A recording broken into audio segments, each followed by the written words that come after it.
All right, everybody. This one of the ones. This is gonna be one of those ones. We have my guy James Ihedigbo here today. 11-year NFL veteran, Super Bowl champion, entrepreneur. You know what we like to do on the Get Your Ass Up show. We like to bring and highlight different stories, different walks of life, people that have overcome adversity and then done amazing things. I really appreciate you taking time today, James, man. Super Bowl champ. I think you are. Hold on. How many Super Bowl champs? We done had a couple Super Bowl champs here, didn't we? Did we have any Super Bowl champs? Let me think. Are you my first Super Bowl champ? I got. Oh, I hope so. Hold on. Edge don't have one, do we? Nah. Ooh. Who else? Watch out now. Hold on. Who else we had up here? Joe Hayden. Joe Hayden got one. No, he was with Cleveland and No. Pittsburgh. Nope, didn't get one. DJ Swearinger. Nope. Who else we had on here? We had Clinton Portis. No, nah. Clinton Portis, I don't think he got one. Ooh. Yeah, watch out now. Who else we You got? have to chalk it up. Oh yeah, Derek didn't get one either. Oh yeah, we have our first Yeah. Super Bowl champion on the show. This is super dope now. So this is a Super Bowl special. I've never had a Super Bowl champion on my show. 11-year NFL veteran. But one of the things that I got to give you a shout out, bro. You played on one of the most relentless defenses with some of the best players of all time. Yeah. I watched you for a long time just because I was a huge fan of the Ravens' defensive style of play, your physical style of play, from being able to be a ball hawk to being able to come down into the box and make plays in the backfield. Like, mad respect, man. You would smack something. So, you know it, man. I thank you for taking some time, man. This was kind of like last minute. I reached out. I put up a post, and I wanted to know who were the guys I needed to talk to in the Houston area. Saw your name get tagged several times. And I was like, damn, James. Man, hey, Tone, I appreciate you having me, man. So you know, the fact that you're in my city and how this all, came to be, I think that's so dope and it's just so organic, which, makes it even that much fire. But fact that, you reached out and was like, hey, I'm in Houston. I want to talk to the best of the best that are doing it right now. Yep. And the people spoke. We go back, but the people spoke and for you to, us to connect, and then now we're making this happen. So I appreciate you having me on. You put it out there. I dropped everything that's going on and made sure we made this happen. And so that's I appreciate why I really it, man. appreciate and respect you, man. You made sure. I told you, hey, man, we're kind of here for a short amount of time, and I appreciate if you be able to come in and say, hey, you know what? I'll make it happen. And you pulled up on us, and here we go. And then to think, I'm like, dang, we had a lot of amazing guests on here. But first Super Bowl champion. Yeah. I got to ask you, just like in general, you played on a Super Bowl winning team. What was that experience like?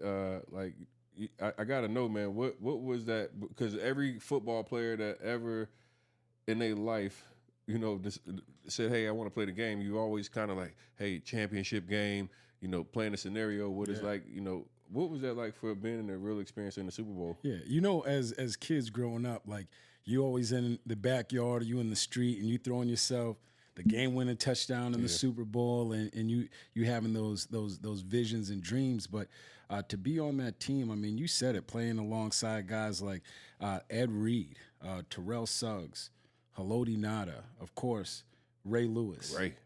The godfather of the game, so to speak. I mean, we had this type of atmosphere and chemistry in the locker room that when Ray spoke, it was like, a lion roaring in the jungle. Like, everybody was quiet. The general manager, head coach, owner, everybody listened, and he commanded that type of presence. And so that type of year that we went through, people didn't know, but going into that season, we barely made the playoffs. Like, we had to win 3 of our last 4 games with a whole bunch of injuries. And, with that leadership, we got in. And then once we got into the playoffs, it was a wrap. We went after, Andrew Luck, the best of the best came into Baltimore, and we knocked him down. And it was one of those experiences. Like, once we won the Super Bowl in New Orleans and we beat the 49ers, Colin Kaepernick, Crabtree, Vernon Davis. The power outage. Beyonce, the power outage. Vegas, the power outage, right? Yeah. But, it was kind of one of those things. After the game was over, we kind of paused for a second. Like, normally you rush on the field, but it was like, yo, like we really did, we really did this. And it wasn't until we got back to the city where you experience all that love, people at the airport, there's lines of people, parade, all that good stuff. But it was definitely a blessing to be a part of that. Was it everything that you imagined it would be, from the confetti celebration to what was the sport and the game like afterwards? Was it everything that it's kind of made out to be? Absolutely, and more. I think it's a pinnacle of the sport. But check this. The year before, I was on the New England Patriots. So quick recap. I played for the Jets for 4 years, and the Jets and Patriots are rivals. Mm-hmm. Like, we go at each other's necks, and so from there, I ended up signing a 2-year deal with the New England Patriots. And that year, we went to the Super Bowl, but we lost to the Giants. Mm-hmm. And so that offseason, I was tripped out. I was like, man, I didn't want nothing to do with football. I wasn't turning on Sports Center. I wasn't watching nothing. And we went into that training camp. And I ended up breaking my foot in training camp. And, through that process, I went from, starting 12 games, starting in the Super Bowl, contributor, playmaker, and then getting injured in training camp, and they cut me. Mm-hmm. And I didn't even make it back to my apartment, my condo at the time. And I had multiple calls from different teams saying, hey, we want to sign, we want to get you on a flight right now. And believe it or not, it was between the Cardinals, the Eagles, and the Ravens. And I told my agent, I said, I want to go to Baltimore. Just give me the most money you can. I want to go to Baltimore. Mm-hmm. And then to go to Baltimore, be on that team, go back to the Super Bowl, and then win it was like, man, complete wow moment. It was unreal. Were you, man, I got chills just thinking about, the Super Bowl, and, I actually got injured, my rookie year. I hurt my foot and then never had an opportunity to get that next opportunity. Yeah. The game is such a vicious game. We talk about, sometimes you get, an opportunity to get on the field. Sometimes you might not. For you, I believe you told me you were an undrafted free agent, right? Yeah, out the mud, man. Undrafted free agent. Where did you go to school? Went to UMass Amherst. So, the likes of Victor Cruz, Victor Cruz is actually my recruit, and I brought him, got him to come to UMass, and then he had the stellar career that he had. But I can relate to that, injury, and it's over. My rookie year on the Jets, in preseason, on running down on kickoff, a guy blocked me, and I fell on the ground, and then he jumped on top of me, and I shattered my wrist. And it was so painful, but I was like, man, I didn't want to come out of the game because I didn't know if I was ever going to get the opportunity again. Mm-hmm. And so, I told the trainer, I said, just tape it up. And he said, no, you gotta, you can't play with this. I said, just tape it up. I didn't want him to look at it. And I played the second half of the game, and I was just kind of just using my shoulder. But the general managers and everybody saw kind of like, man, this guy, he got something to him. After the game, they cut the tape. It was swollen. That night, they just sent me straight in to Lenox Hill Hospital to have surgery. And my season was over. And I was literally in tears. I was like, it's over. I'm never going to get a chance to play. And, getting a call, a week later, after surgery, starting rehab, and they were like, we're going to put you on IR, and that for me was like, that was kind of like a blessing in disguise. I was like, okay, at least I'm going to be around this, you get a portion of your paycheck. You get a portion of your paycheck. Portion of your paycheck. Yeah. I was in that boat. I got a portion of my paycheck. And you still got to stay here every day. Yeah. I lived that life. I got a portion of my paycheck until I couldn't get no more of my paycheck. Yeah. So coming out of UMass, and then obviously being that undrafted free agent, you get into the league. What was it like for you, mindset? Talk to people and let us know from the perspective of, hey, I'm coming into the NFL. Mm-hmm. I'm coming and now undrafted. what's the mindset? Because it's a numbers game. They bring in 90 plus people. You got 53 people that make the roster. You got to outshine a lot of people to get that opportunity. And I always tell people, I was like, hey, a lot of people always hear the numbers. Like, there might be 40 plus guys that return from a previous season, 30 to 40 guys that return from the previous season. They're bringing in 90 men that they have on the active roster, and they cut down to 58 guys or whatever. Yeah. So the numbers are like real tight. Like there's not a lot of, And I'd even say, like, I can compare it to, like, if you're working on a cubicle and you're typing and someone's critiquing you while you're typing, and then they got your replacement next to them while you're typing. Mm-hmm. That's kind of the pressure of playing in the NFL. It's like, if you make a mistake, like, you don't have to worry about if there's a replacement. You can look at him. He's standing right here next to you. So, yeah, it's crazy. But early on in my career, I remember it like it was yesterday. My mindset and my motto was make a play a day and keep the cut man away. Real talk. Yeah, real talk. And I was like, just make a play a day. I don't care whether it's an interception, whether it's a forced fumble, whether it's a big hit. I just want my face and my name to keep showing up on tape every single day in every single practice. Mm-hmm. And that's what I went out. You got guys, you're a rookie. You got guys coming in making $30 million a year. Mm-hmm. And this isn't like college. We're talking about grown men. This is how I feed my family. So they're not going to support a young guy and help him, take their job. You really got to go out and take what's yours. And that's a key piece, because I think many people don't realize is your competition for the guy next to you. So I don't want to see James have a good damn camp, because he could be potentially replacing me if he's either more less expensive, or a better player or whatever, or the team just feels like you're a better fit. Now, you mentioned one of my favorite players of all time, two of them actually, Ed Reed, Ray Lewis. Going into Baltimore, you obviously play on Haloti Ngata. I mean, Suggs, you guys have some freaking Hall of Fame players. But you had two that kind of like the world forever has respected. Ed and Ray, they're Hall of Famers already.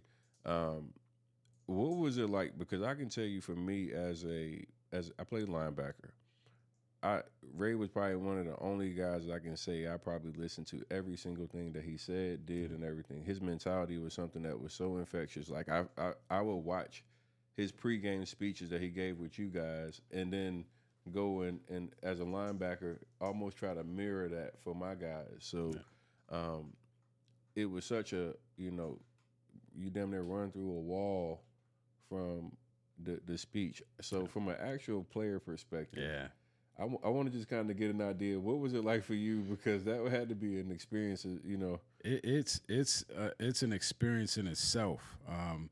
The cerebral aspect. I mean, you talking about these two guys and the way their minds work. I mean, it's like a unicorn when it comes to the game of football. One of the things, working alongside with Ed, because I started a whole bunch of games and being in tandem with him, the things that he studied, normal players don't study, right? Like, if you're watching a regular week of game film, you're like, okay, what's their best receiver? What's the quarterback doing? What type of route concepts do they like? I remember sitting down at Ed's house, and we were watching on a Tuesday, going through a game, and he said, my nickname's Dig, so he was like, hey, Dig, man. He's like, the key is to study the offensive coordinator. Who cares about who's on the field? Study the coordinator, because what the coordinator wants to do, he's going to do. He's going to do it on first down. He's going to do it in the red zone. He's going to do it in key third down situations. He's going to run the plays that he likes to call no matter what. And that's how Ed was able to always be a step ahead of everybody, because he would know the situation. He would know the area of the field. He would know the down and distance. And he would say, it's one of these two plays. Mm-hmm. And the second he saw the formation, coach would say, don't do what Ed does. And he would just take off running, go get him a pick, And so he kind of had like free range to. he had free range to do what he in film room. Do not do what Ed does. Don't even watch him.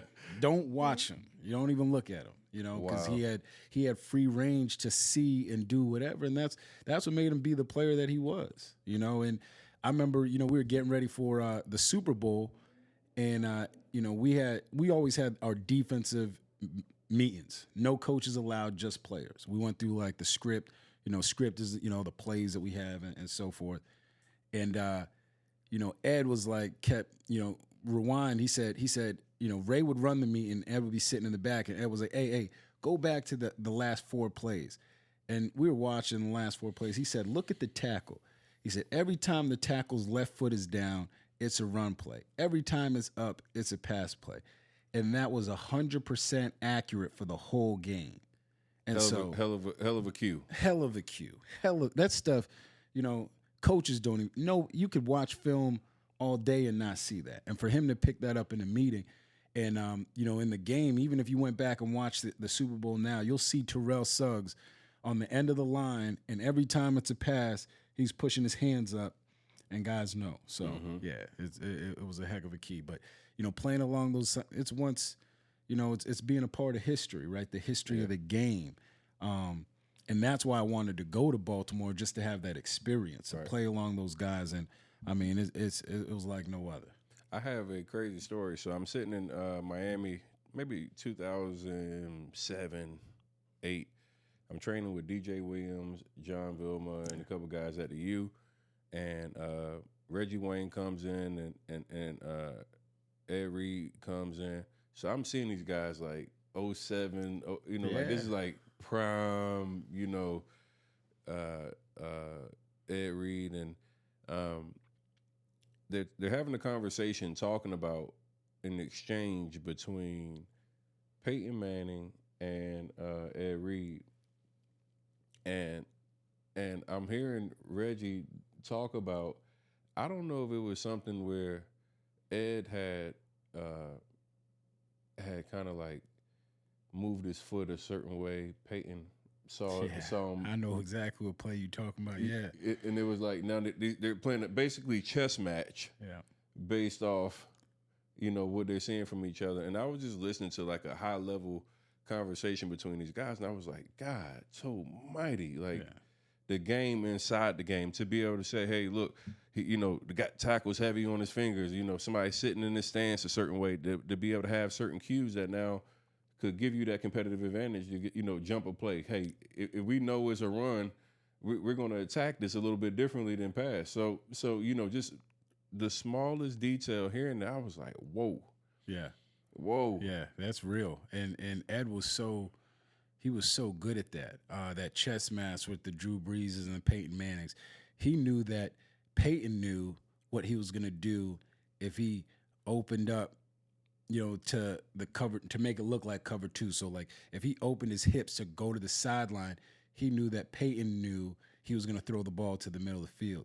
So Ed opened up like he was going to go to the sideline, and then does a baseball turn and literally just runs and picks off the pass, because Peyton was like, oh man, there's no way he's going there, and has the speed to get back to where I need to go to throw Reggie the ball. So, I mean, it's you can't teach that. That's something you got or you don't. So, you know. How was that for you, playing with guys of that level? Do you feel like it helped you pick your game up and go to higher heights? Absolutely. We had a saying in Baltimore, you know, play like a Raven. And I think people, you know, kind of hear that all the time. But, you know, if you're not playing to the Raven standard, they say you stick out like a sore thumb. And so no one wants to be that guy. No one wants to be the guy where people are looking at you like you the weak link. Like, we trying to get to some place, you know, called there, and you the one that's holding us up. Like, come on, like, let's go. And so that always kept everybody's competitive levels high. I mean, we had some of the hardest practices. We used to do these, you know, things in training camp. It was called double downs. And double downs is where you have the number 1 offense going against the number 1 defense on one field. Then you got the number 2 defense and the number 2 offense going against each other on another field. And you're running the exact same plays at the exact same time, nonstop with no break. And you'll do this for like an hour and a half. with no subs or nothing. And, in training camp, guys are already hot. It's hot outside. The last thing you want to be doing is, tackling and hitting people. And you really want to prepare your body for the season. But those double downs are what gave us a competitive edge, when it came down to November, December, January football.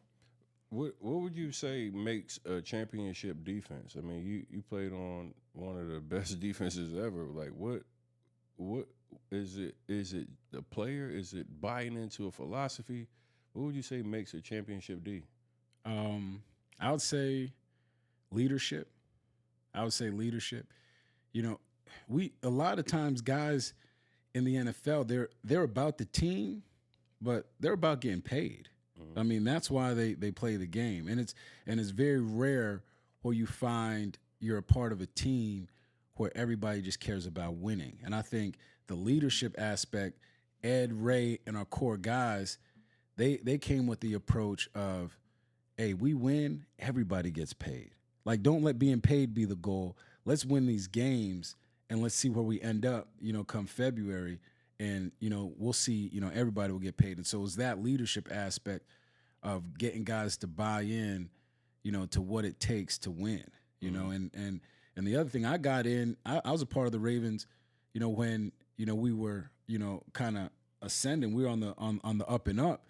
And the year before, like I said, when we won in New England, well, we beat Baltimore in New England to go to the Super Bowl. So they had to deal with it the year before of falling short of one game away. And so they had all that built-up energy when I came to Baltimore, and it was like, okay, now it's time. We know the difference, the plays that we should have made that we didn't, and the execution and all of that. And so that coupled with the leadership, that's exactly what it was. Every single team I've been on in the league, the teams that have I was on a New York Jets team that was like 4-12, awful. Right.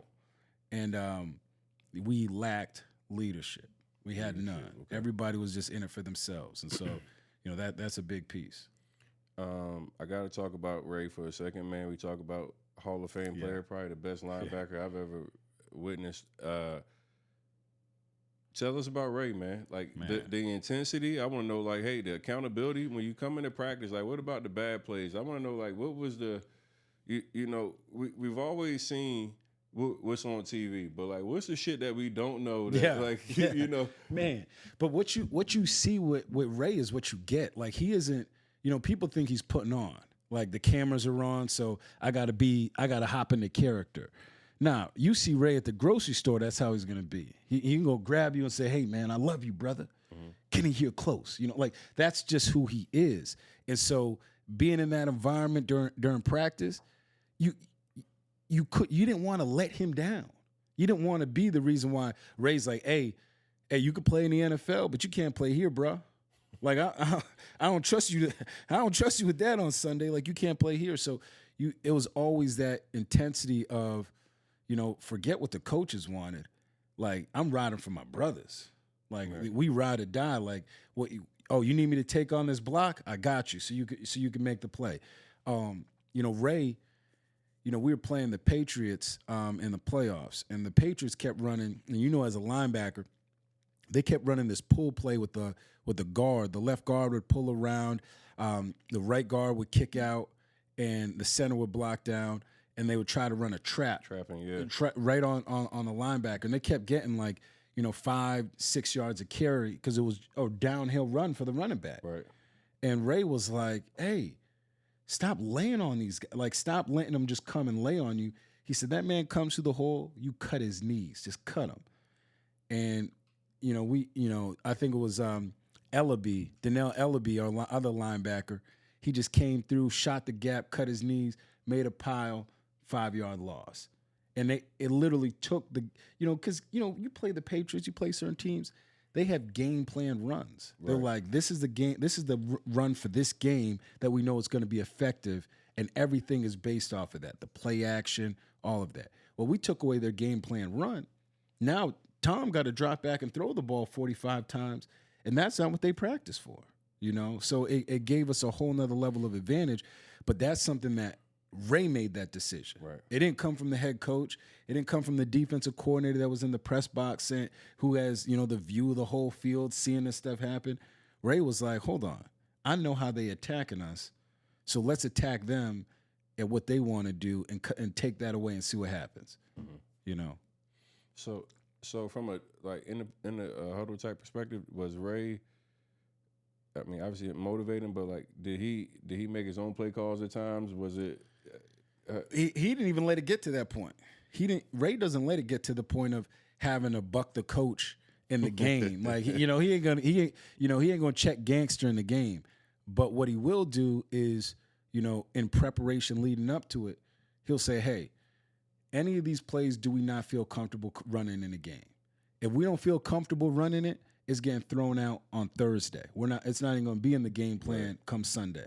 Because he's like, I want everybody flying around with their hair on fire, 100 miles per hour, not worried about making a mistake.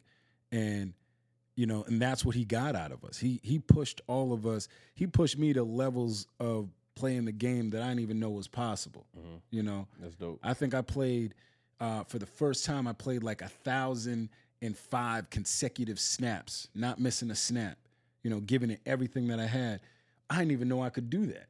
But this man, he brought it up. He brought it out of you. He brought that level of, competitive nature. And man, in Baltimore, we played with such a chip on our shoulder.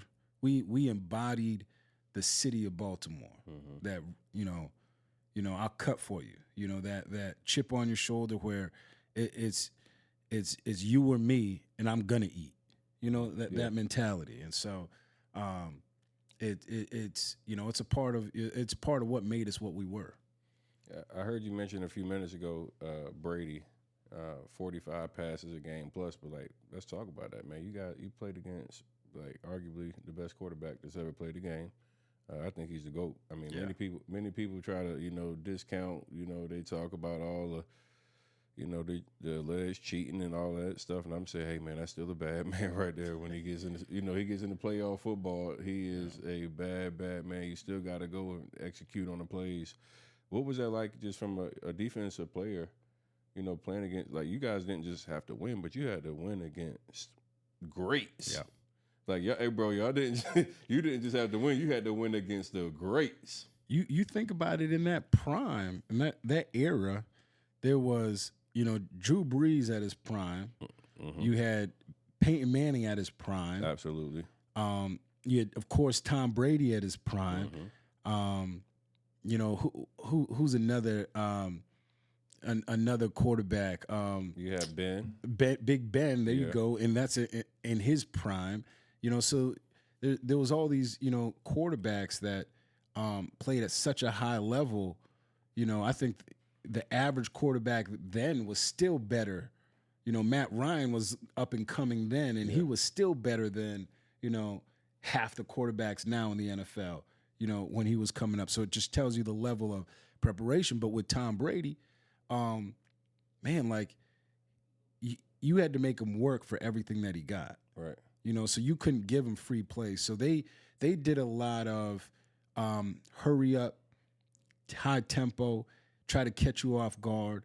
So as a defense, we couldn't look to the sideline for a call, because if we were waiting for a call to get in the right call, you get beat. He's snapping the ball and he's going. So we had to implement these colors, white, cover 1, blue, cover 2, red, cover 3, these quick calls where everybody knew and could be on the same page, because he was so efficient with his offense. He knew, just by looking at the defensive line, how they lined up and how they were shaded, he already knew what coverage and what defense you were in. So he would just come to the line of scrimmage and say, okay. And then the other thing about how great Brady is, I mean, in 20 years in the NFL, there's not too much stuff you haven't seen.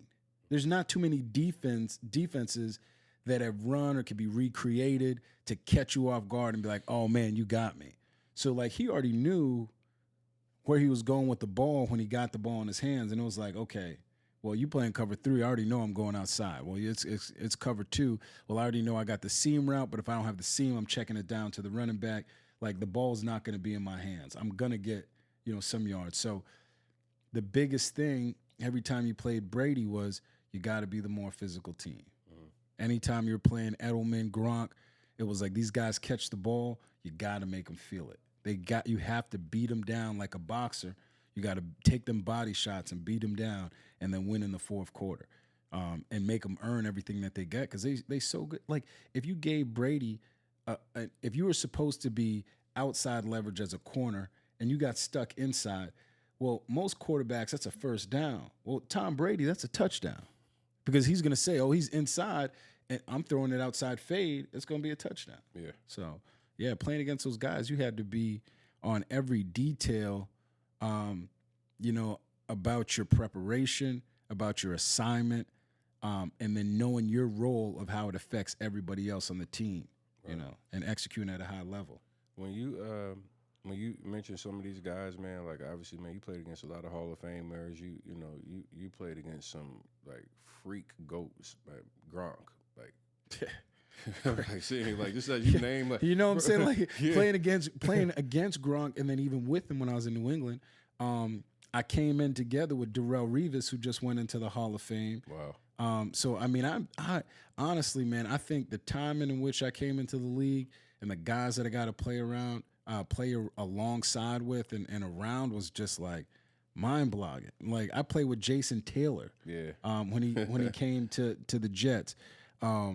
Played with Brett Favre when he left Green Bay and came to New York, played with the Jets. So it's like all these, Hall of Fame guys, but it does something to you when you're around that level of excellence and guys that take the game serious at a whole nother level. Right.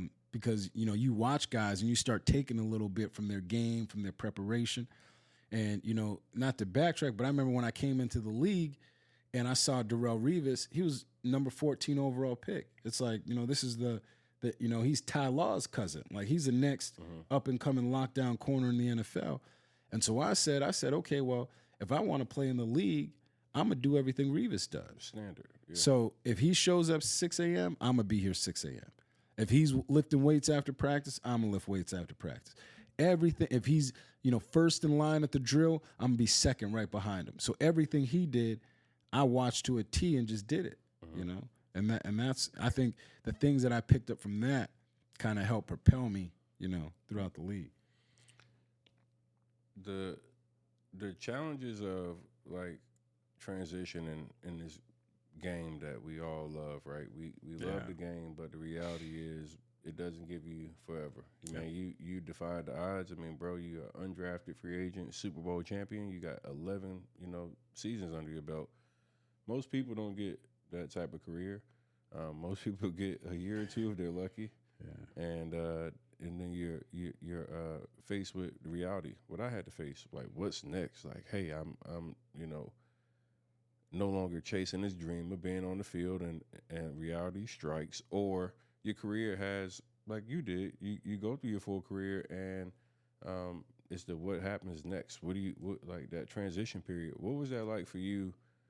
From having an amazing career and then life after going into the business world. Yeah, I think the thing about playing in the NFL is it provides such a platform for you. And, it provides so much financially, it provides so much outside of the finances aspect, it provides so much.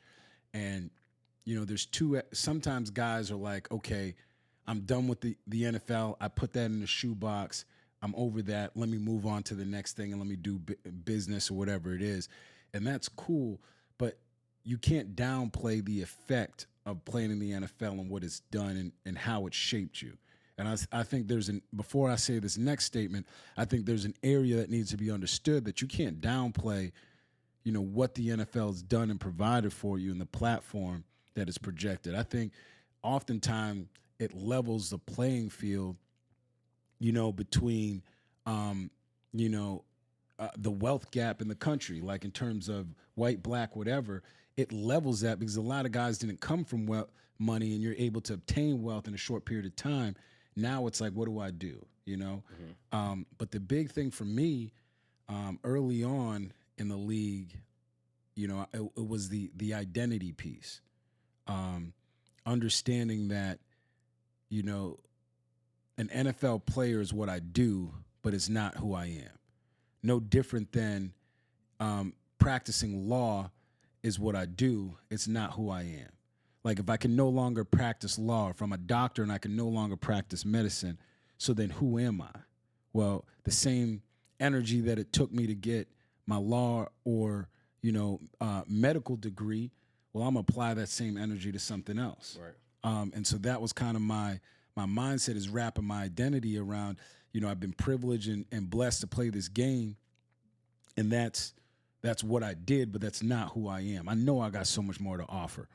And finding that next thing and then being able to pursue that next thing with the same level of intensity and passion that I did with the NFL. We know coming as undrafted free agents out the mud, there's a level of aggression and tenacity that you have to go after things because it's not given to you. And you're always the first guy that's going to get cut when it's cutting time. They look at you first. They looking at you first. Your name is the first on the roster. So, understanding that aspect and that level of, intensity, and then just taking that and saying, okay, well, this chapter's closed. Now, where can I apply all this energy, this aggression, this competition? Where can I apply it to next? Yeah, I'm glad you brought that up. Being in competitive sports where you get, your job replaced, you don't perform well, or whatever is one of the most humbling things. I think a lot of people that work traditional 9-to-5s don't really understand. Yeah, it's crazy. Every Tuesday, there's somebody coming in to interview for your job, and you see it. Yeah. Like, hey, there's a linebacker that's working out right there on the same field that you're gonna be on Monday or Tuesday, excuse me. I think it's sometimes Mondays, but you see these guys coming in that they're flying in for potential workouts. I remember when I actually got my opportunity, it was mid-season. I come in on like a Monday or a Tuesday, and there was 4 other guys they brought in that were linebackers at the same time. I was excited because I had like this crazy, bro. I didn't get in, with like having an agent get me in the door. I literally created a highlight tape, and I sent, bro. Listen, I found the NFLPA's website. I go to the NFLPA website. They had the listing of directory of all the pro personnel directors, everybody all listed on the website. Wow. I went. So this is kind of like forward thinking to how I even got into real estate and what I've been able to blow up and do with real estate is I was like reverse engineering, finding the people that were decision makers, and then putting myself in front of them. So I found the whole list of the whole NFL directory. So I sent every college scout, every pro personnel director, everybody. Yo, that's crazy. My highlight tape. So, and the crazy part is what I did is I first started out. I sent out a batch to all the scouts. Nobody responded back. I'm like calling people, nobody's answering. So then I started sending the DVDs to the pro personnel directors. Like I'm literally figuring out who the decision maker is. Like you need to see this. Yeah, you need to see it. So I actually called Buffalo. I called like a couple people when I was actually getting people on the phone. And I'm like, okay, like I'm gonna just keep trying. I get one day I sent, return receipt, certified mail return receipt. I sent it. It goes to Will Lewis. I see that it was received. I call the reception desk. Hey, I just got off the phone with Will. We lost the call. Can you pass me to him, please? Yeah. I'm crazy, yeah, right? That's crazy. I'm crazy as hell. So I call. I get Will Lewis on the phone. Still remember his name. Like that's how crazy it was. Like, bro, like I'm basically cold calling NFL teams to say, hey man, I need a shot. I had I was like, hey, if you play the first 15 seconds, if you don't like it, I'll never call you again. Well, I'm telling you, my first 15 seconds, I was like a little baby Ray. Yeah. I got busy, so I knew like if you watch the first few seconds of my highlight tape, you're gonna at least give me a chance. I hear the music come on. Had the 50 Cent and Get Rich or Die Trying. Right, yeah. I heard it come on. He pauses. He's like, hey, hold on for a minute. He gets me back on the phone with the lady Janice, and they booked my flight to come to do a workout. I get to the workout and I'm thinking that okay, this is my chance. Like, hey, these guys are gonna sign me. I get to the fucking shit. They got 4 or 5 other linebackers that they bringing in too. I'm like, God damn, man. I'm thinking I'm coming in like I got my shot. I'm good. Like I'm in here. I get there and I'm like, damn. Like most of these guys were like, I played at Winston-Salem State, so I played at a smaller school. Like I'm looking at this dude played at Florida State. This dude played at, so I'm like, crazy. Oh shit, man, like crazy, like but thankfully I was like really like from a preparation standpoint, my mental IQ, like football IQ, through the roof. I was a great athlete. They put me on the board, and I just got lucky. Kevin Ramsey was my defensive coordinator. He had came in college. He was my DC, but he actually was the Arizona Cardinals like defensive backs coach. He had a lot of good relationships in the league. So, like for me in college, I was like always in coach office, right? Yeah. I'm like picking his brain. Hey, you done work. He was DC at Georgia and all these other places. So he had like some real big dog linebackers. He had, cultivated through his years and everything else. I'm like, hey man, coach, I need everything. Everything I want to know. And like the thought process and the mentality of pushing myself to be able to get on that board and like be confident with how to align, alignments on defenses, knowing what I could write everybody's assignment on the board. That's it. So I was prepared, and I think that was the difference for me actually getting signed. They signed me because they put me on the board, and I knew that shit inside out. Yeah. Like, like he was like, and I think that was really the differentiator for me getting that opportunity. But like you say, it was me getting an opportunity because somebody had got injured. Now I'm coming in, and now there's 4 other people behind me that they're already ready to go. Yeah. So it's like such a competitive environment constantly. Like, and I talk to people that haven't been in that type of atmosphere. Hey, bro, you don't know what pressure is. You don't understand that you make a mistake, and somebody's like, they don't give a shit. Like I can say, hey, I'm paying you $100,000. I remember my contract, $275K. I'm like, hell yeah, I'm about to make $250,000 this year. I get injured. It's like, no, it's 180. It's 180. We want to take some of that back. It's 180. Yeah. But more importantly, if we cut you, we don't pay you anything. Anything. Yeah. And from a regular world standpoint, that's something that's like, all right, hey, look, we got an agreement, we got business, or whatever. Like, I get to keep that. I don't have the the fear of being replaced so drastically and like basically with no emotion or anything. I mean, all of those different elements are so crazy. But as I look at how I was able to get my opportunity, it really was like, okay, guys, you can get anything in life that you want. You got to be willing to think outside of the box. You have to be willing to do shit that nobody else is willing to do.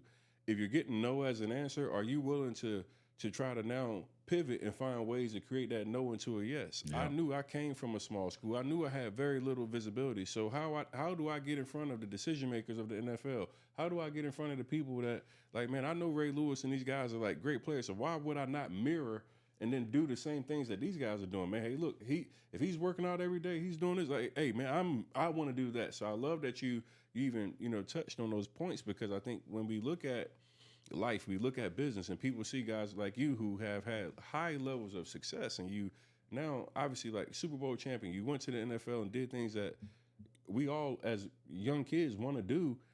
How do you break through those barriers mentally? Because a lot of people don't understand the difference in success is mental. Yeah. Like hearing you say, hey, you went into one locker room with the Jets, but you go into a locker room with the Ravens, and there's like a complete difference of how everything was. You got a losing team, and then you got a winning team, and the difference is really like leadership. And the people, like, the leadership wasn't just, hey, we're yelling at you, but it was the mentality. It was the accountability. Hey, how do we show up for what we want the best out of our lives? Do we take subpar performances and make excuses for it, or do we push ourselves to go to higher heights? Yeah. Challenging ourselves. Like I think that when I hear of a story of somebody that says, hey, I'm an undrafted free agent that I made 11 seasons in the NFL, bro, most people don't understand. Being an undrafted free agent is hard as fuck. Like, let me tell you guys, like, hard as fuck. To be able to get 11 seasons, like, this dude did something that, I mean, let me tell you, like, defied the odds. Like, shout out to you, bro, because, appreciate that. Like defying the odds is something that black men, you know, that we don't get a lot of credit for. Yeah. Like, and even for you, I want to give you your flowers because this isn't just about the sport, but it's about the mentality that it takes to be able to defy the odds, Yeah. to be able to be accountable, to be able to be successful even after the sport, to be business minded and thinking of growth. Where I know a lot of guys who I was surrounded around was only focused on partying, focused on like living a good life, Absolutely. and then you know finances come in, and you get all these negative things that now you're not prepared for because you felt like the gold rush was always going to be here. Yeah. You know, This money ain't going nowhere. right? Yeah. So from a financial standpoint, let's talk about what was the largest contract that you saw, like even from a teammate. It doesn't have to be your personal own, but like what was like? I know you've been in the locker room with Ray and all these guys, like because I know I remember my first. I mean, and I'll tell you why I asked you. I remember I seen Walter Jones check. You know, sometimes you see certain people check and it just kind of like humbles the shit out of you. Yeah. Like I remember we were just starting out the season. I remember I got it was like a stipend check or some shit, and it was like $1,500 or like or whatever. And it was my first NFL check, so I didn't give a shit about the dollar how amount. much amount? Yeah. You're just like, man, I got one. I got an NFL check with my name on it. It says, hey, it was coming from the partners of Seattle Seahawks. And I'm like, all right, bet. And I remember, Walter Jones kind of cracking jokes. And then, he's like, flashed off his check. And I remember that shit was like $400K or some sick number. And it was just one. I'm like, I was like, whoa. Exactly. So like, I love to know like what you saw. Yeah. So like for me, like in our locker room, we didn't really, talk about people's checks, or I didn't really see person, but I do, remember this one story. A friend of mine was telling me about Brian Urlacher and Patrick Tillman in Chicago. They came into the locker room, and it's payday. Tuesday's a payday, and he was like, Brian Urlacher was like, "Oh man, my knee's killing me," and he opened up his game check, and he started rubbing it on his knees, like, "Man, but this is making me feel so much better." The check was like $650,000 one game, $650,000, just like that. Yeah. And then Patrick Tillman's rubbing his shoulder, like, "Ooh, this hurts so bad, man. This check is making me feel so much better." Open it up. He making dang near a mil a game. Like, think about that. Like, where these guys are cashing, 7-figure checks, a week. Yeah. It's but that's, we played, a kid's game, for a king's ransom, but to your point, for me, it's always been the mentality. It's always been the mindset. I think people mess themselves up because before they even start a thing, they think about the fear of not finishing it, or the fear of not accomplishing what they set out to do. And so they get paralyzed by the fear rather than thinking about, man, if I do this, I can be successful at this. So a whole different framework of positive thinking. And positive thinking is such a real thing. I'm big on my faith. And so, the Bible, it's like, as a man thinketh, so is he. So like, if you quietly think about the conversations you have in your head and how you think about yourself, that's who you are. It doesn't matter what the outside world says. That's who you are, and that's a value that you think you have that you can provide. And so if you fill with negative thinking, you ain't never going to do something amazing. You're never going to be a part of something amazing, and you're never going to do something that's going to turn people's heads and be like, man, wow, this guy, he did that, she did that. And so like my mindset has always been, from the first time I stepped into the NFL, was, whatever I wanted to be, I used to think about it. We used to be warming up for practice, and Kanye West, wait till I get my money right. I used to be singing that in my head, like, let's go, like, because I'm here. If I didn't have the opportunity, that's another thing. But I got the opportunity, and so now I'm gonna make sure I think right and act right, to be able to maximize it. And then, transitioning to the business side, it was the same mentality.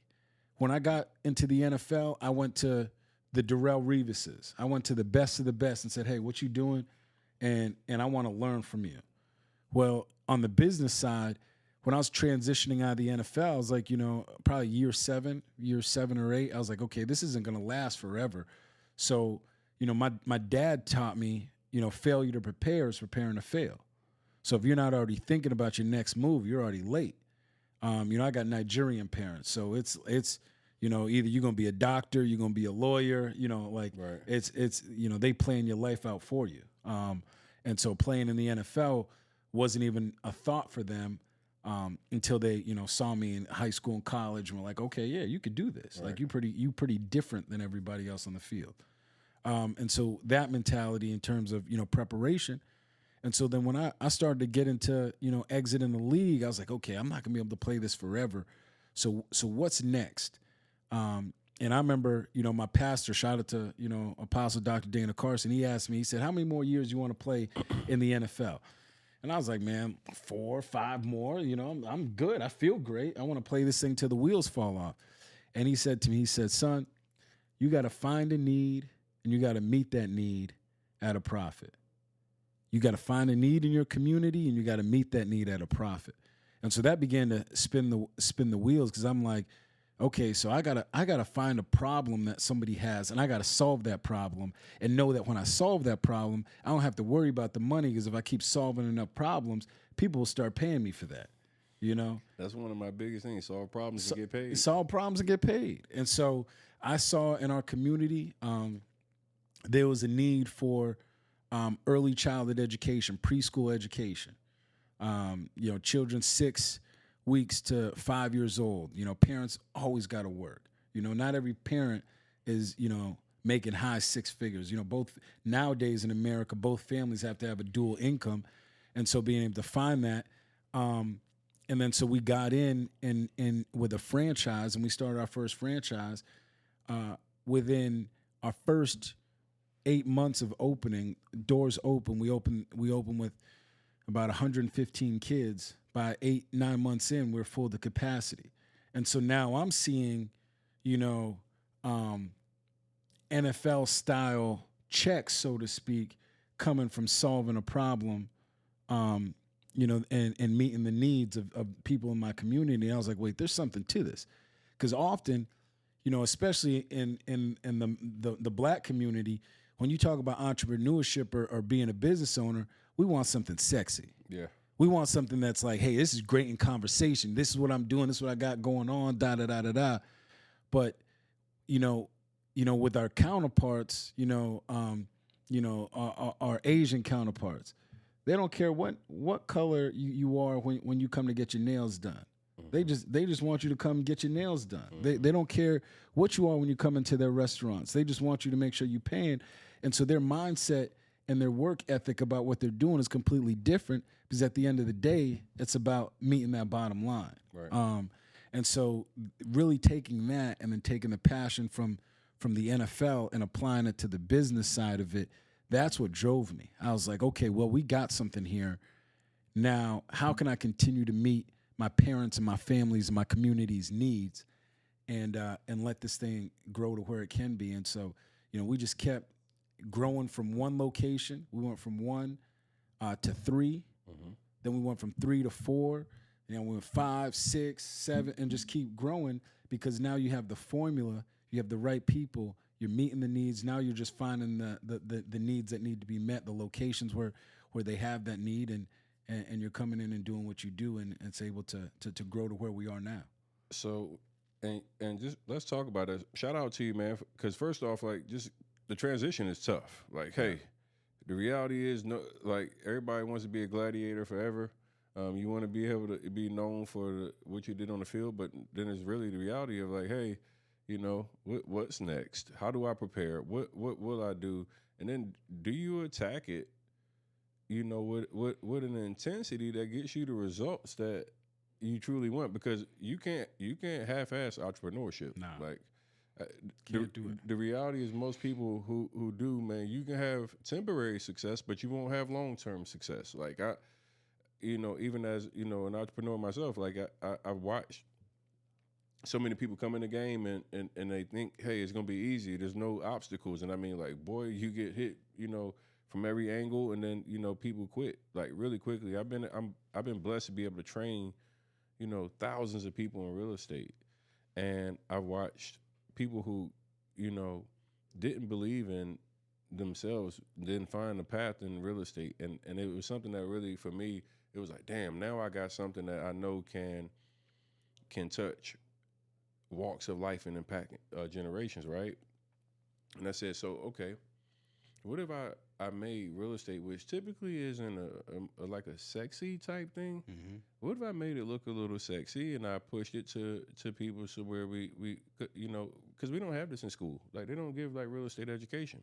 So what did I do? I got on $1 million worth of game, be like straight strategical, like like a mug. Like I go to $1 million worth of game, and I tell my story, and I'm like, hey, I played football, and this is what my journey was, and I got into real estate, and this has been what's really cool, and I've been making money with it, and I was able to impact a lot of people in our demographic that typically wouldn't pay attention because I know they watch hip hop, I know they watch the BS, but they really don't lock into business, and I wanted to bring business owners onto my platform who are doing things that might not be particularly sexy, but can be something that could be profitable. And I know like what exposure does to somebody's mindset. Like many people aren't thinking about early childhood education and creating opportunities where you can come in now and now make money with creating daycare facilities or things like that. Franchise, and that's it's a whole, like we're in the Kiddie Academy franchise, and so there's a whole model within that. But to your point, entrepreneurship it isn't for the faint of heart. Mm-hmm. A lot of times people jump in and say, man, I want to be an entrepreneur because they don't want the regular 9 to 5. You don't want somebody telling you when you got to come into work. You don't want somebody bossing you around. You got to report. You can't take no sick days. You got to use your PTO, all that stuff. Mm-hmm. So I'm going to be an entrepreneur. Well, this side of the coin, you gotta really be ready for all the smoke. Right. Because it's all on you. There is no one else to blame if the business doesn't succeed but you. Mm-hmm. And it takes that level of dedication. I remember with our first location, I was there 6 a.m. opening the doors to 6:30 p.m. closing the doors. I knew every family. I knew every child. I can call them out by name. I didn't know how to do QuickBooks. Matter of fact, I went to school at UMass for sociology. I didn't know anything about business. But if I'm able to learn a playbook in a week to get ready for a game on Sunday, how can I not learn and teach myself the financial things that I need to know in terms of accounting, in terms of QuickBooks, in terms of budgeting, managing? I have the same capacity to do that. So why can't I use that same capacity to learn? And I think that's another lesson in terms of just the application of information. We in a high information age, and its ability to get information. But then it's the other thing to be able to apply the information that you receive. Talk to him, dog. That makes it effective for you. And so I was able to take that and really say, okay, well, this is my area. I'm a get in the Kiddie Academy. And it was so cool the way that kind of worked out because Kiddie Academy is based in Maryland. My mom at the time lived in Abington, Maryland, which was stationed. It's kind of like the headquarters of Kiddie Academy corporate. And my mom has her PhD in early childhood education. So she, at the time, unbeknownst to me, she used to do trainings with the corporate office in terms of Maryland state standards of early childhood education, best practices, and so forth. It was a bye week for us in Baltimore. I was driving, I heard on Sirius XM, a franchise, commercial. Bro, when I tell you, I am the last person to write down a phone number that I hear on the radio. The last person. I'm like, yeah, right, And something just said, whether it's God or whatever, just write down this number. And I wrote it down, I put it in the cup holder. 2 weeks later, I called the number and said, hey, I want to hear about your franchise. They were like, oh, is this James Ihedigbo from the Baltimore Ravens? I was like, yeah. They're like, oh, we're big fans. We're based out of Maryland anyway. I went into the corporate office. The rest was history. I learned about their program, how they do business, how they make money, what it looks like, all of that, and the rest is history. And you look at it now, you know, 7 years later, and we're a multi-unit franchisee, impacting over 1,000 kids a day, 200 plus employees, all from, playing in the NFL. So like, if you would have asked me playing in the league, hey, you're going to be owning preschools, I'd be like, man, get out of here. Like, playing in the league to owning preschools, but it's the impact that we make and it's the lives we change. And then ultimately it's a profit. Let's talk about the profit. What's that been like for you? 7 years in business? Like I heard you say NFL like checks. Yeah. So, it's a two-sided coin, right? Because there's the real estate aspect of the business, and then there's the operational aspect of the business. So what we come in and do is we'll buy the land.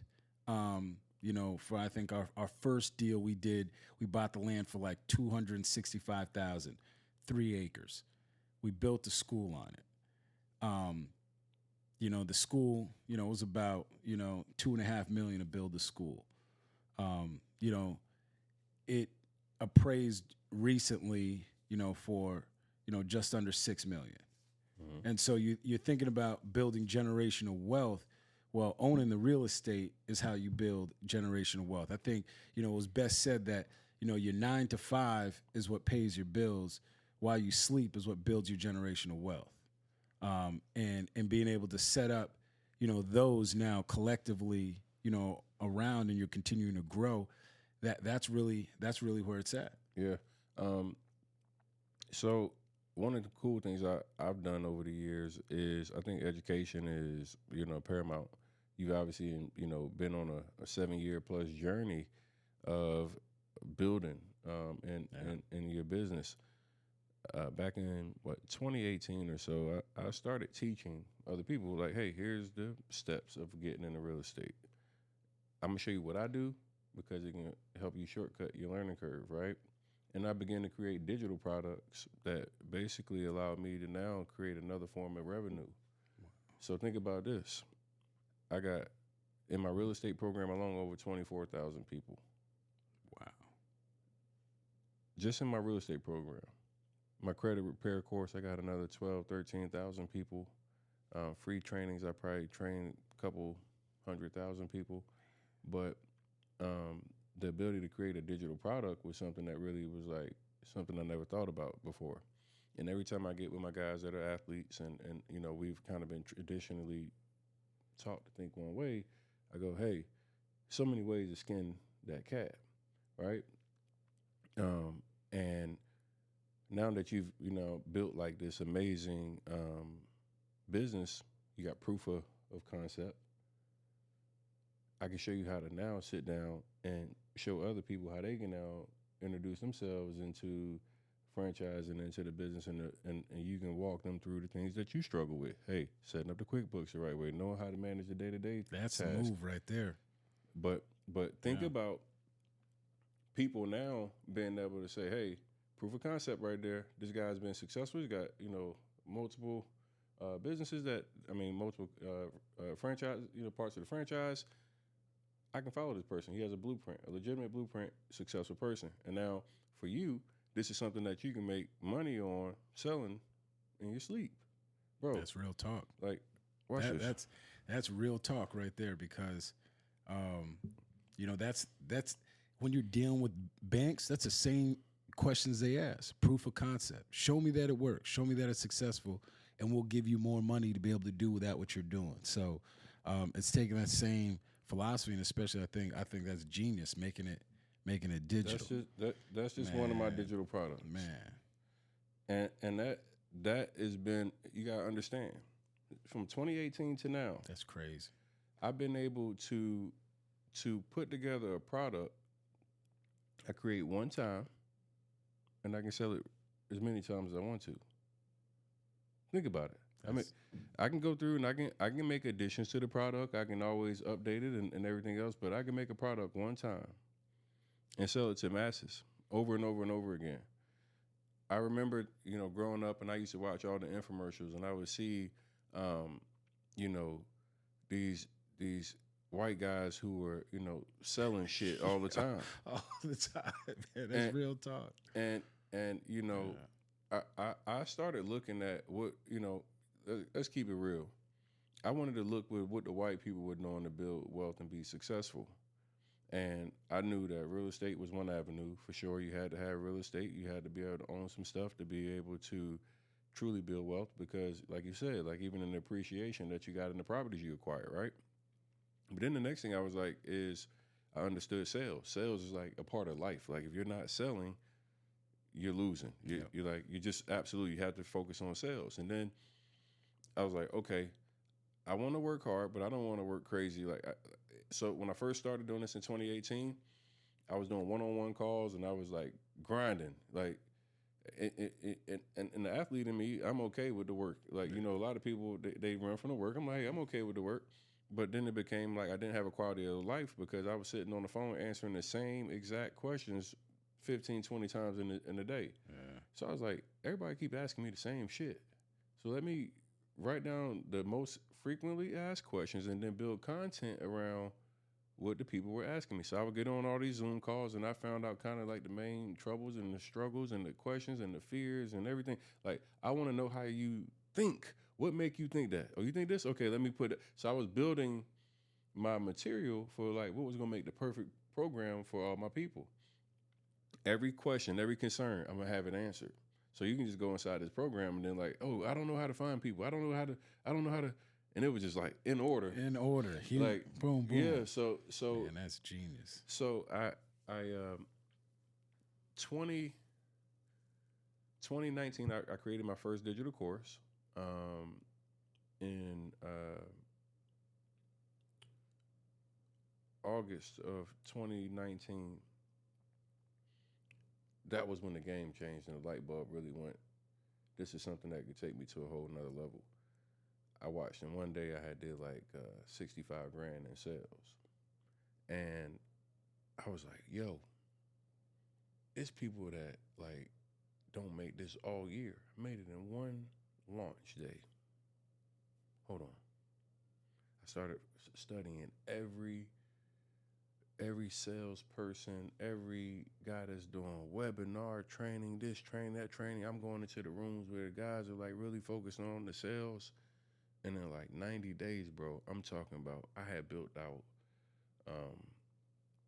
a crazy funnel. I had tried multiple different ways. I was like watching how people did shit. I was just trial and error, launch, failure. And I got to what I was doing was I was doing like free trainings. Hey, I knew people love free, right? If you want to be able to get people, if you put a price point first, they don't come. But if you say free, they gonna show up. They showing up. So I said, hey, y'all come to my free training on Sundays. I'm gonna do a live free training, and I'll teach you how you can get into real estate without needing any money, credit, da da da da. So, when they would register for the free training, it would say, congratulations, you have now registered for the free training. Here's my ebook I made. This book will help you start your real estate journey. It's this, right? $27. They bought a book. So they just came for this free training. They came for the free training. Yeah. Now they just spent $27. Actually, it was $37 that time. They bought my $37 book. Then once they bought the book, I said, hey, here's a mini course that goes exactly for the ebook, and it was $77. So now I was making $110 prior to people coming to my free training. So they registered for the free training. They now just bought 2 digital products. I didn't have to do any additional work. Now I'm making $110 every time somebody signs up. For every 3 to 4 people that come to the free registration, I'm getting 1 or 2 of those people to give me, some money. So then it's like, okay, how many people do I need to push into this funnel now? Because I know like I'm able to get the free lead to come in. I get the name, email address, and then I now have an opportunity to sell them. And bro, the first month, genius. The first month I did like $100,000 in sales on just the upsell piece. I want you to hear what I'm saying. Not the actual sell of my actual course, but just the order bumps. And it changed the way I thought. Wow. Free attracted the buyer. Yeah. It got the, oh shoot, free real estate training. Oh, let me go over here, see what's going on. Then I was able to monetize immediately. I didn't have to wait till I did the webinar. I was able to make money right there. Right then and there. Yeah. Wow. So it's an ebook I made. It's called My 21 Proven Secrets. It's called The Closer's 21 Proven Secrets. How you can close your first deal in 30 days without having any real estate experience. Like, I'm talking exactly to that group of customers, the first timers. exactly, right? How to close your first deal in 30 days or less without having any wholesale experience. And it was like how to make your first $5,000 or more in 30 days or less. So it was obviously like right on time for like where we were. COVID comes. I named the program Rona Proof. Like, listen to me, like crazy shit, right? COVID comes out and I'm sitting on my live and I'm like, hey guys, you can actually make money in real estate and never have to go to the house, never have to actually meet the seller, never have to meet the buyer. You can do it all virtually. And I can show you how to do it. COVID was like, I mean, just you talk about timing, meeting the perfect opportunity and preparation, right? Yep. In 30 days, I had did like $1 million and some change. Like, the numbers were just like, absolutely, yeah. I mean, that's crazy. I'm doing live trainings and I'm doing anywhere between $110,000 and $200,000+ every Sunday. So every Sunday at 3:00, I was doing a live, probably 2-hour training, and I'm teaching you the steps of the real estate game. Like, a lot of people do trainings and they don't really teach. I'm like teaching the shit out of people. Then at the end, I'm like, hey, if you think this was amazing, imagine what my course is like. Course is $2,000. You can join in now. Get full access to all my contracts, resources, everything. You get a live community, you get group access, you get access to me, blah, blah, blah, blah, blah, blah. So now I got people, 50, 60 people coming in every Sunday by 6:00. So I start at 3:00. By 6:00, my register's ringing, bro. And I'm talking about beautiful. I'm talking about boom, boom, boom, just hits. Unbelievable. Yeah. Like, yeah. What doesn't need, what was unsaid doesn't need to be said, right? Yeah. Right. Fast forward, not only was I able to be successful, but I saw the impact that it could make when people had access to information that could shortcut the mistakes that they made in the business. That's good. So it wasn't just like about me making the money, but it was something that I used that was proven that I made money with, that now I can show other people how to do it the right way, how to avoid the pitfalls and the mistakes, and then be organized in how they actually took the approach at it. I get into, obviously it's like thousands of people in my program. I say, hey, I'm gonna do a quick flash sale, because the beauty of a digital product is you can sell that mug for anything you want to, and it's your product. You like, hey, like if I sell it for $1, if I sell it for 10 grand, whatever, it's income. So I get, like into July, and I go, hey guys, I'm gonna do a 30-minute flash sale. You can get my full course for $200. So from $2,000, $200, and it's only for like 30 minutes. Dude, I broke the freaking internet for like 3 days. Like I did $1.4 million in 3 days. In 4 days. 4 days. 4 days. I'm talking about $250 a day. Never had, like, bro, I never seen shit like this in my life. Like, I wake up in the morning, I go to bed, I'm waking up, it's already 30, 40K in my account. I mean, like, boom, boom. Yeah, just crazy. I'm talking about 3 a.m. I'm waking up and it's already 30, 40K that been made. Man, that's crazy. And not only that piece, bro, but like, it was like, now I knew I had found that it. Like, you create a product that people can now, no matter what price point you sell that product at, and it's actually effective, you're now able to create real wealth. Yeah. Digital assets have changed the way that I look at business, life, everything. I create something one time, like, and that one product can be like a platinum album almost, right? Rona proved to me it was a platinum record. Yeah. It's like, you know, it People became, gonna find value in that until, you know, Jesus come back. It's theirs. so think about Yeah.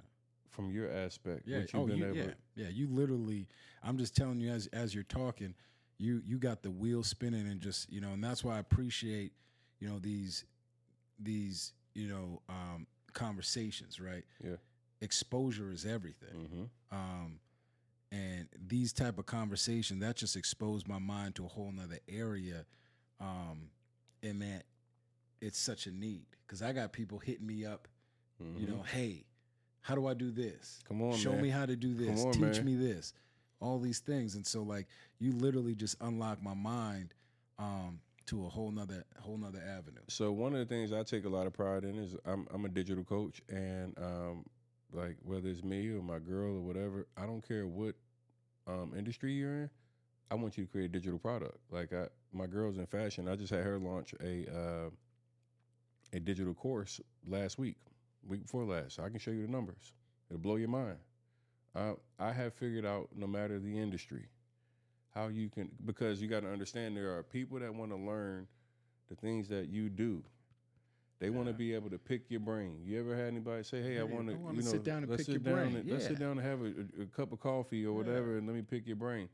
Well, now you get to pick my brain, but it's going to be in an organized manner in a course which you can actually pay from, you know, buy from me. And now I don't feel used, and you know, like, because a lot of people, it makes you feel used. True. Yeah. And you put in the years, you put in the work, you put in the energy, you went through the bumps, the bruises, everything else. And like, hey, put some skin in the game. Here's the skin in the game. And then now I don't have to do any additional work to be able to educate you. But if you want me to help you, it's an additional cost. So I will go and do hands-on, one-on-one type training, but it's going to be more money. I did in 10 days with Nicole, my girlfriend. We launched our digital course. She did $70,000 in 10 days. No pre-built launch, anything. I just wanted to prove to her I don't value. care. I don't care the industry. If you package together the correct offer for the audience of people that are out there that are actively searching for that information, you got to understand we are in times now where people want information, and they want it from the people that are doing it. They want it from the people that are successful at it. They want it from the people that's not full of crap and that, you know, are lying and taking advantage of people, but they really want to be like, hey, you're successful, bro. I want to learn from you. I want to know how you did what you did, because that's impressive. And if you can show people how they can get into these franchises, hey, from step 1, step 2, step 3, here's the things that you avoid, and I can put this in the order that's like, you know, right on point. I can put my resources, who you contact, everything. See, that's all I did is I put a bow around the whole. Here's a package for you of what I've done to be successful. Here you go. That's excellent. I mean, that's life changer right there. So think about, hey, if you're doing 6-7 figures a year in revenue with the business, and then you can bring in an additional 6-7 figures in revenue with also educating people how to do the business. I mean, just think about your network and your contacts. I was talking to Antonio Cromartie, and I said, bro, all you guys don't understand the opportunities that you leave on the table with digital products. Every NFL defensive player, offensive player, I don't care what you are, you have a fan base. You have people that have looked up to you. They mirror what you do, everything. I remember, because I was that kid. I remember looking up at, you know, Jeremiah Trotter and all the guys, London Fletchers, and, you know, I watched and studied, and I'm like, I got to do exactly what these guys do, because those are the greats. Now imagine if Jeremiah Trotter had a linebacker tape. Imagine if Ray had that linebacker tape. Man, Ray, you need a linebacker tape, bro.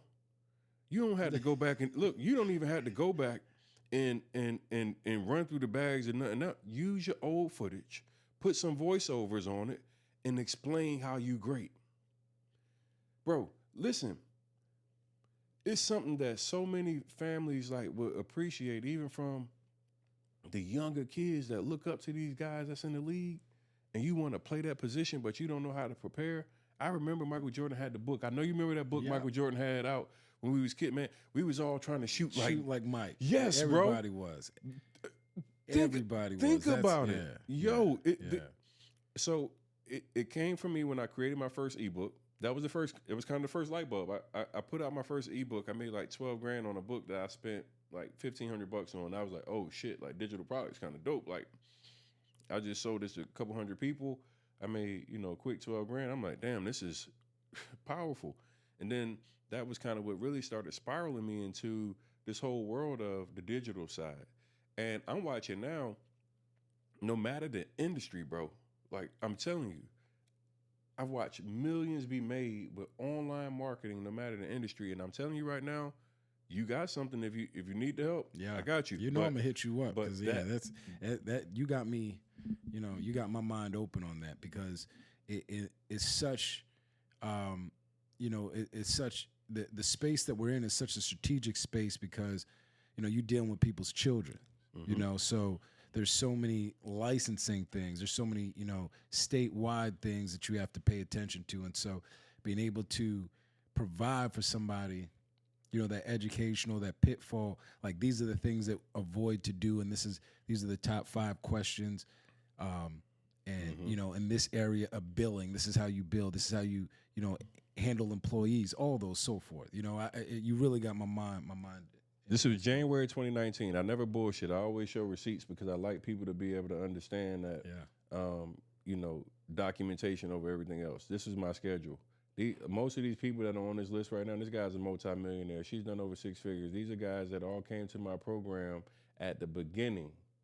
This is the very early, like this dude right here, Ramon, probably over $15, $20 million.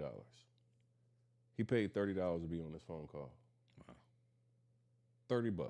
Now, the reason why I'm saying that is because look at my schedule. Look at the blocks. Yeah, you booked out all day long. Yeah, that was $30.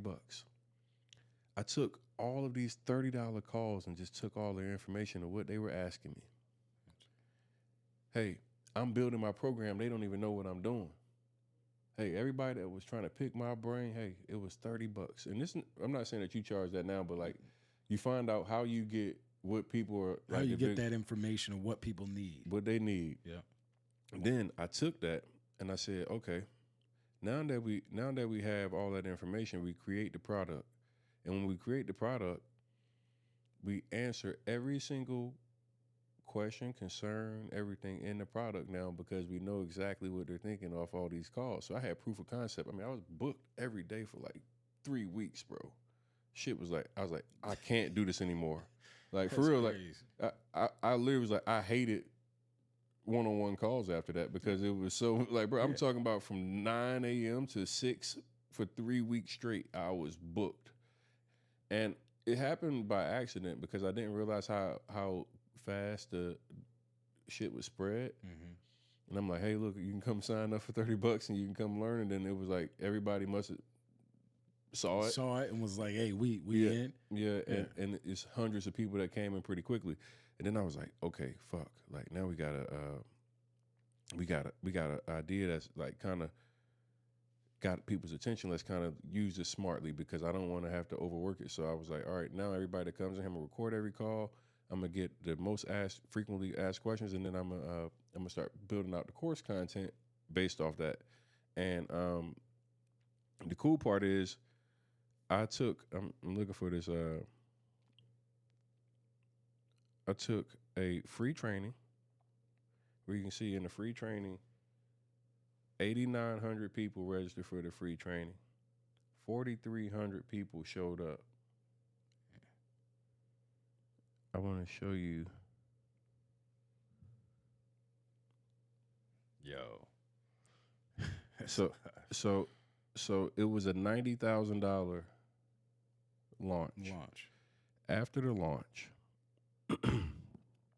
like damn near every single day, you're getting $2,000 purchases. Like it just started to hit, yeah. And then I hit my first million. Like you're talking about 100 plus people making purchases. Like it became so insane.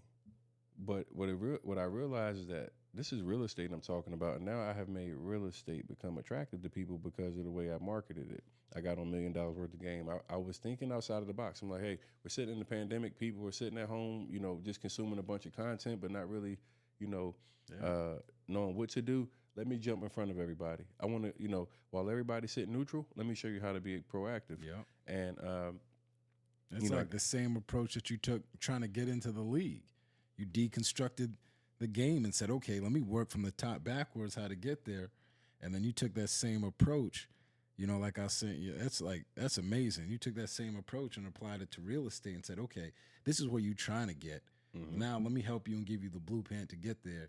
And now let me just share this information for free for everybody. And then, that's... So imagine me setting up your free training to show people how they can actually get into franchising their own daycare facility, and then you actually now have the ability to teach people what... But you speak in my language because I've said it. I've said it for a couple of years now because that's something that guys, coming out of the NFL, we struggle with that. What's next, right? Mm-hmm. And so I was like, man, how can we bridge this gap and help guys make that transition out of the league, whether it's to business ownership, whether it's to real estate, whatever it may be, but utilizing, that digital marketing piece, mm-hmm. that's huge. So think about what I showed you. I showed you in January, I was charging $30. By May, I had already made over $1 million. And when you think about what that creates for not only me, I mean, obviously I created a shit ton of revenue, but think about what it does for the people that now have access. Yep. And so now they know how to do it the right way. They know how to, step by step. That empowers them. Yeah. You change lives. I mean, I have people where we go, everywhere I go now, it I get chills sometimes to think about the impact I made on people that sometimes I've never saw a day in my life. I don't even know this person existed. They were just a customer purchase on my screen. And somebody will walk up to me, looks like, even like hood dudes, they'll walk up to me like, yo, you changed my life, bro. And I'm like, shit, bro. Like, it is really one of the most amazing and most gratifying things. And I go, guys, man, if you have something that you can prove that you've done successfully that other people look up to, you should create digital products around it. It's absolutely a must. It shouldn't be in the era that we're in right now where people are trying to learn how to get over the hump and people are looking for ways to do it from the right way. You create digital assets. I'm talking about, once again, I say this, whether you're in any type of business, there's somebody that's like, hey, you now have something that they want. And if you can exchange that without actually having to put more time, energy into what you're doing, don't take away from your daily schedule and everything else, bro, it's a gold mine. You think Terrell Suggs with a defensive back course wouldn't sell out? Absolutely, of course. Like, he don't have to go make a new, go back and backpedal now. He can use all his practice film, all his, game film. Of course. Go have some DBs walk through drills, and now he has a digital product that he can walk people through how to be a defensive back on a Hall of Fame level. Ray, same thing. Yeah. All of that. Eye placement, hand placement, footwork. Yeah, how do you place your hands on all of that, man? Yeah. Most of these guys, I tell you right now, have coaching ability, but they're not coaching. Ray should be coaching in some capacity. Absolutely. Like that. How many linebackers would benefit from having they can't Ray maybe don't want to take the time or whatever, but if he just had the one product. If Revis had the one product, that's and I say you would have coaches buying that. Absolutely, and saying, man, let me make sure I'm teaching my guys the right way. Absolutely. Wow, man. Nah, you onto something. Everybody should have digital products, bro. Yeah. I believe that everybody. Listen to me, man. If you got experience, and somebody wants that experience. There's no better way. Takes no time out of your life. You create it one time and that shit is set. I think that's genius, man. The way you mapped it out, the way you went about it, gathering the data and the information, and then making it palatable, giving it to people exactly how they need it, so they could take it and run with it. I mean, bro, I'm straight up, like, I'm not even, no bull, like you unlock some things for me. So we'll chop it up, we'll chop I'm telling it you up that offline and make some things happen. I look forward to it. Yeah. Now, I gotta ask you. This is one of the things I ask every one of my guests. I be forgetting sometimes, but tell me one regret, something that happened in life. It could be sports related, business related. One thing that you look back and say, I wish I would have did it differently. In life, it could be anything. Something that sits on you. Something that sits on you at night. Oh, one regret.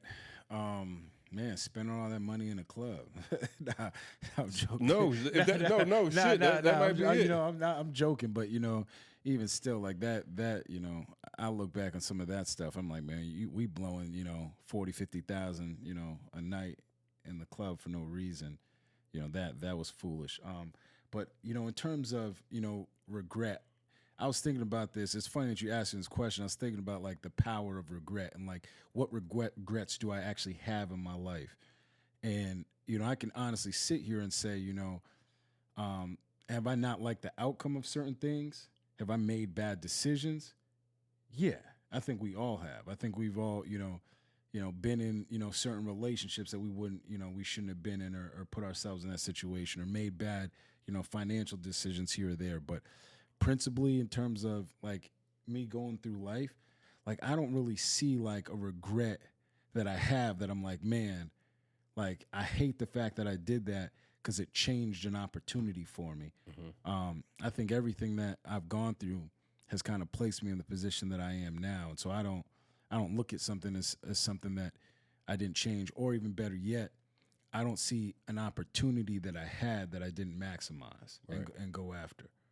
Every opportunity that was placed in front of me, I went after it with the mindset of, I want to be the best at it. I don't want to just do it to do it. I want to be the best at it. And that's how I just have attacked life. And so like, I don't ever want to look back and say, man, I regret having that opportunity, not doing what I was supposed to do. Man, I was given, the opportunity to have digital products. I didn't capitalize on that. Like everything, I'm a sponge for, maximizing, and so, I proudly can say that, and that's not the same for everybody. Right.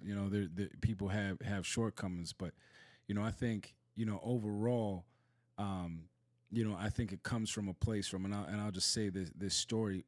When it was during the lockout in 2010, I believe, the NFL lockout, and I didn't get signed. And I remember sitting in my room. Is that the uncapped year? That was the uncapped year. And I remember sitting in my apartment complex. It was completely dark, and I was just laying in bed. And I thought for a moment, I was like, it's over. I said, I'm not going to get signed. No teams want me. My career in the NFL is over. And I sat there and said, man, I misused the opportunity. I was supposed to do so much more with it. And all I did was party. All I did was, be all about me. I wasn't making an impact in anybody's life. It was just all about me. And I remember sitting there and say, wow, and now you got nothing to show for it. I didn't have any real estate. I had an apartment in New York City, expensive as all get out. And I remember sitting in there and saying, dang, that was one moment where I looked and said, okay, man, I messed up. I didn't do it the right way. And I thought it was over. Of course, fast forward, 2-3 months later, I get a call from the Patriots, and then they signed me. And it was like, from that moment, it was like a reset button. And I was like, I'm never not going to maximize the position, that I put myself in. And so, I think, to answer your question, I think that would probably be that one moment. Okay. Yeah. All right. Give me your top 10 defensive players that you've ever played against or played with. Ooh, top 10. Jeez. Man, I play with some dogs, man. You don't have to put them in any order. Okay, so I'll go Adonican Sue. I'll go Haloti Nada. I will go.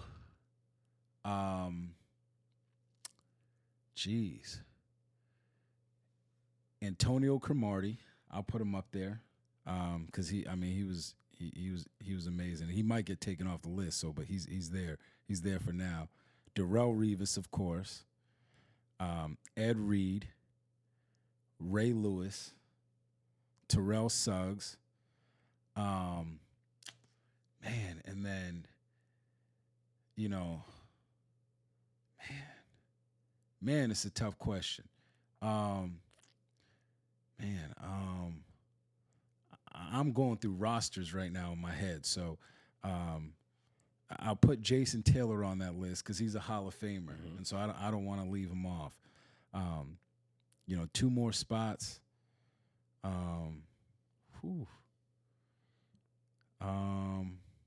You ain't say nobody from Pittsburgh. Hold on. That I played with. Against. Or against. Yes. Oh, yes, man. Yes, so yes. then Troy Polamalu has to be on that list. I was saying here, I'm like, come Troy on, dog. Polamalu I'm like, has to be come on that on, list. dog. So Cromartie gets taken off because Troy Polamalu got to be on that list. And then, that Vince Wilfork, one of the most athletic, dominant interior defensive linemen ever to play the game, Vince Wilfork. Highly underrated, but he's going to be a Hall of Famer. That's 10. That's 10? Yeah. Okay, good. I was like, man, if you don't put Troy up there, Troy got to be on that list, I was like, man. you doing the Baltimore-Pittsburgh shit up here, man? I was like, come on, bro. Man, Troy Polamalu did some of the craziest stuff you ever seen in a game, man. Yeah, one of a kind. All right. Now we got to flip it to the offense real quick. 10 players that you went against that you just like said, damn. Randy Moss. he can account for all 10, Have you? Do you have a Randy Moss moment where he got you or anything? No. But no. I was on the field when he got Revis. It was a close game too. Just literally was running. Revis step for step. Randy just put his hand up. Tom threw that thing out there, and it was just like one hand catch in the back of the end zone. Beat him by like 6 yards. What is it when you see like that happen against a Reeves, somebody that never gets beat? It never gets beat, yeah. bro. That's when you just like you got to get take your hat off to him. Just say, okay, all right, you get paid too. You a Hall of Famer too. Yeah. They call it you got mossed for a reason. So but yeah, so I would say absolutely Randy Moss playing against him was crazy. You can go through the top 3 quarterbacks: Tom Brady, Peyton Manning, Drew Brees in his prime, unreal. LaDainian Tomlinson. Whew. You talk about, I say all the time, nobody gives LT his respect. He don't get no respect, and that man was. Like everybody talks about like receiving, running backs. He was like one of the first back then. When cats didn't even know about receiving running backs to be able to do what he did. LT. I'll say, Antonio Bryant. Yeah, I put him on that list nonstop. That man, playing against him, you had to be, a 25-yard cushion. Like I'm playing safety, I'm playing off by 25 yards. And he still covers ground so quick. Antonio Bryant? Antonio Brown. Brown. Antonio Brown. My bad. Yeah. Antonio Brown. Yeah, he still covers ground so quick. And he right up on you. So he was fast as shit. Oh, fast as shit. Crazy. Yeah. Crazy. One of the fastest players, like speed in front of you, watching football speed. Football speed. Game speed, yeah. One of the fastest guys I've ever played against. Yeah. Like you better get out your pedal and run, or he will pass you, hands down, no matter what the cushion. So I remember it was a time where AB was probably it was a couple of years where he was just going nuts against everybody.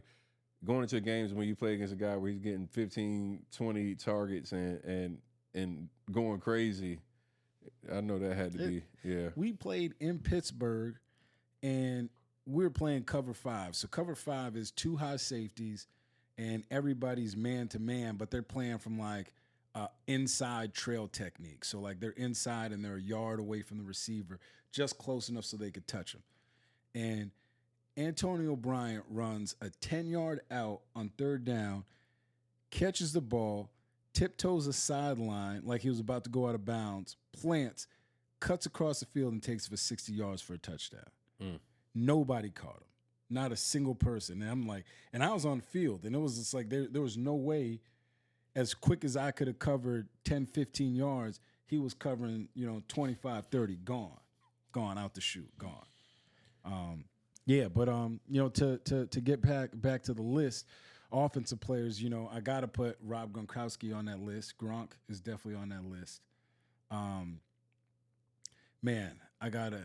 And sticking with tight ends, I got to put, Travis Kelce on that list.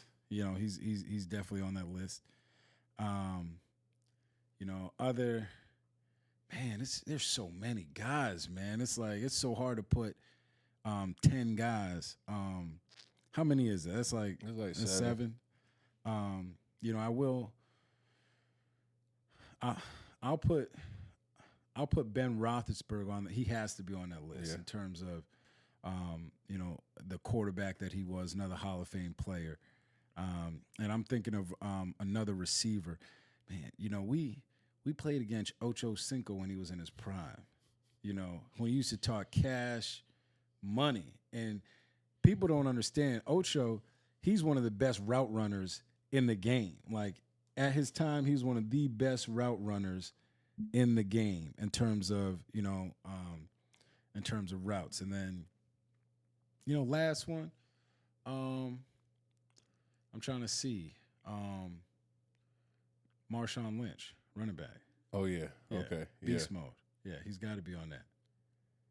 Look. Yeah. Chico, what up, baby?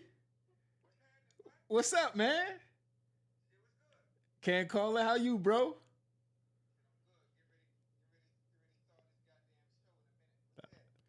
We sitting here doing the episode, and I asked him his top 10 players that he went against for his career, and he said Ocho. I said, I got to call my guy. That's my guy. Routes for days, baby. Hey, look, we sitting here having a good talk. I said he said, man, top 10. He said, yeah, I can't leave my guy Ocho. I said, I got.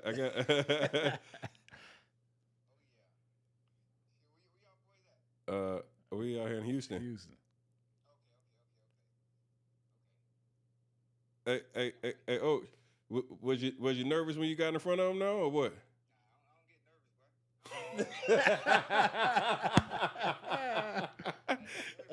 I don't get nervous to the child support. Come on.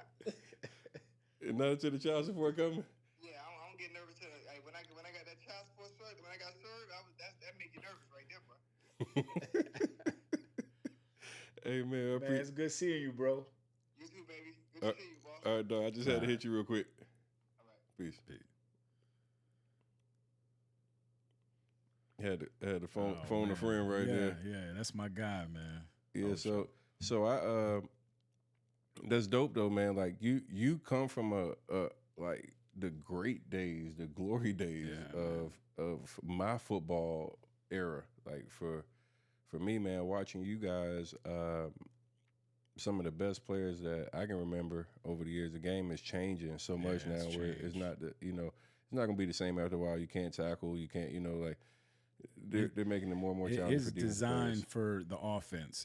They want high scoring, which leads ticket sales and so forth. And so you can't knock from that. But the game has changed completely. Like it's a completely different league. Yeah. So now we got your top 10 offense and defensive players. What didn't I ask? Let me see what didn't I ask you? We got a good interview in here. Since I know it's a good interview, when we go to the hour 40 plus, like normally like if it's an hour, it's like right to the joint. We in here, we vibing. Yeah. I think we really knocked it out. Yeah, man. I appreciate you, man. Appreciate you having me on, man. Yeah, I appreciate you coming. All right, this is your main camera right here. look into the camera and say, hey, your name, and I'm on the Get Your Ass Up podcast. Hey, it's James Ihedigbo, and I'm on the Get Your Ass Up podcast. All right. Hey, James, we out. Man, appreciate you, man. That was live, bro. That was dope.